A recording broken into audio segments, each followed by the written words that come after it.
할렐루야. 11월 9일 주일 매일 성경 묵상입니다. 오늘 말씀은 에스라 7장 1절에서 10절의 말씀입니다. 우리 지난주에 경주에서 에이펙이 있었죠. 그때 미국의 트럼프와 중국의 시진핑도 왔다고 하는데요. 아마도 시진핑이 정상회담에 15분가량 늦게 왔다고 하거든요.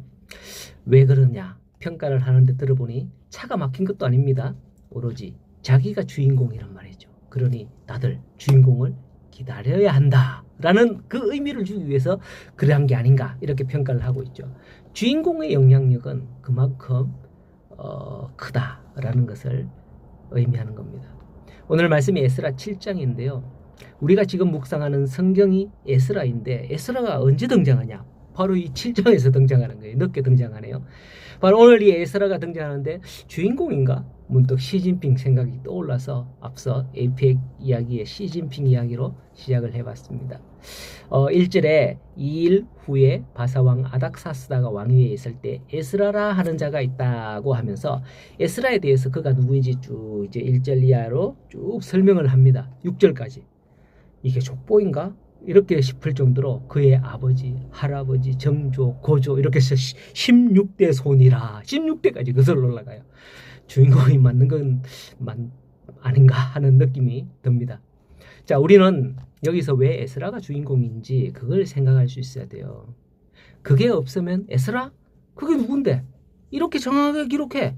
하면서 비꼬는 말을 할 수밖에 없는 거예요. 오늘 본문의 핵심은 바로 마지막 절입니다. 10절에 보면 에스라가 여호와의 율법을 연구하며 준행하며 율례와 규례를 이스라엘에게 가르치기로 결심하였더라 라고 하죠. 에스라는 바로 이런 결심을 했던 사람이다 라는 거죠. 그럼 에스라가 어떤 사람이길래 이런 결심을 했지? 이걸 알아야 돼요. 6절에 보면 에스라는 하나님의 율법에 익숙한 학자였다고 합니다. 이스라엘이 포로로 끌려가 타국에서 지낼 때에 이스라엘은 더 이상 성전 제사를 지내지 못했죠. 본국에서도 성전 제사를 못 지냈을 거예요. 왜? 성전은 이미 다 무너지고 없으니까요. 자, 그런 상황에서 어떻게 이스라엘 백성들은 그 신앙을 지키고 그 신앙을 유지할 수 있었느냐?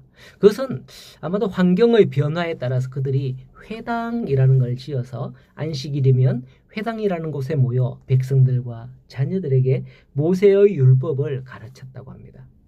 그렇게 회당 교육을 통해서 율법을 연구하고 가르치는 학자들이 많이 배출되었던 것이죠. 이들이 후에 율법의 맥을 잇는 랍비가 되는 거죠. 에스라는 이런 학자들 중에 한 명이었습니다. 6절에 보니 아마도 에스라는 왕에게 인정받는 학자였던 것 같아요. 여호와의 도우심으로 왕에게 구하는 것은 다 받을 정도였다라고 하니까 말이죠. 왕의 인정을 받고 왕궁에서 지내는 게 얼마나 호강하는 겁니까? 최고로 출세한 사람인 거죠. 최고 권력과 맞닿아 있으니 세상 부를 곳 없는 그런 삶을 살 수 있었던 사람이 바로 에스라 아니겠습니까? 누구나 꿈꾸는 그런 환경이고 그런 상황인 거죠. 그런데 에스라는 그런 삶에 만족하고 거기에 머물러 있지 않았습니다. 그렇다고 그가 왕이 되려고 하는 건가? 그건 아니고요. 오히려 그는 10절 말씀과 같이 하기를 더 원했던 거죠. 여호와의 율법을 연구하며 준행하며 규례와 율법과 그 모든 것들을 이스라엘에게 가르치기를 원했고 그걸 결심했다는 거예요. 이렇게 해서 에스라는 7절에서 9절에 기록된 것처럼 이스라엘 자손들과 함께 예루살렘으로 올라가게 되는데요. 그게 바로 2차 포로 귀환이었습니다. 포로에서 돌아간다고 해서 백성들이 다 너들 가라 이렇게 한다고 해서 스스로 갈 수 있는 게 아니었어요.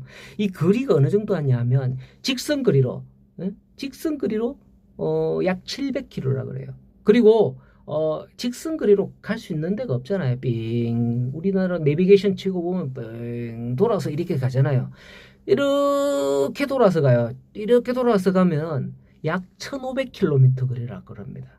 빠르게 가면 3개월, 늦어도 4개월은 늦어도 아니고 아무리 일찍 가도 한 3, 4개월은 걸리는 그런 엄청난 거리인 거죠. 그래서 포로에서 돌아가라 한다고 해서 혼자 나 이제 가겠습니다 하고는 그냥 털레털레 갈 수가 없는 그런 거리예요.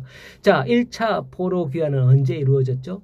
고레스 왕 원년에 1년에 이루어졌잖아요. 그로부터 2차 포로 귀환은 약 80년이라는 세월이 흐른 다음이었습니다.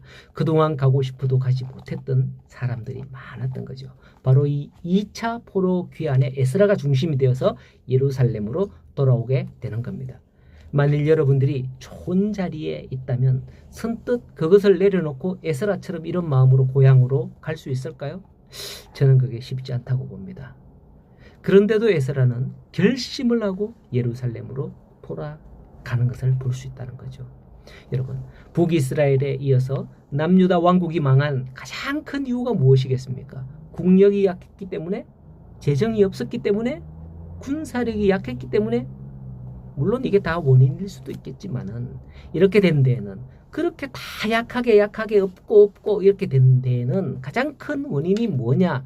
바로 이스라엘은 하나님을 알지 못했다라는 데 있다는 겁니다. 호세아 선지자가 말씀했습니다. 호세아 4장 6절에서 보면 내 백성이 지식이 없어서 망하는도다. 네가 하나님의 율법을 잊었으니 나도 네 자녀들을 잊으리라 라고 책망했습니다. 하나님의 말씀을 알지 못해서 잘못된 길로 가게 되었으며 결국 망하게 된 거죠. 어쩌면 학사 에스라는 이 사실을 절감하고 내가 돌아가 내 백성에게 율법을 가르쳐야 되겠다라고 결심하지 않았나, 다짐하지 않았나, 이렇게 생각이 되어집니다. 오늘날 여러분의 결심은 무엇인가요? 교회에 와서 무엇을 하는 게 여러분들의 결심이자 즐거움이자 행복일까요? 오늘 거룩한 주일이죠. 주일인데 여러분 교회 와서 뭘 하는 게 좋겠습니까? 나보다 더 연약한 자들 돌보고 위에서 기도해주고 또 말씀대로 준행하기를 힘쓰는 그런 성도가 되시기를 소원합니다. 오늘도 예배하면서 우리 마음에 다른 결심, 하나님 내게 복을 주시고 막 이런 결심보다는 하나님 내가 할 수 있는 게 무엇일까요? 내가 이걸 하겠습니다. 학사 에스라처럼 뭐 이런 류의 그런 결심들을 하게 되는 우리 성도들이 되기를 간절히 소원합니다. 오늘도 말씀을 통해서 행복한 주일이 되시기를 간절히 소원하고 축복합니다.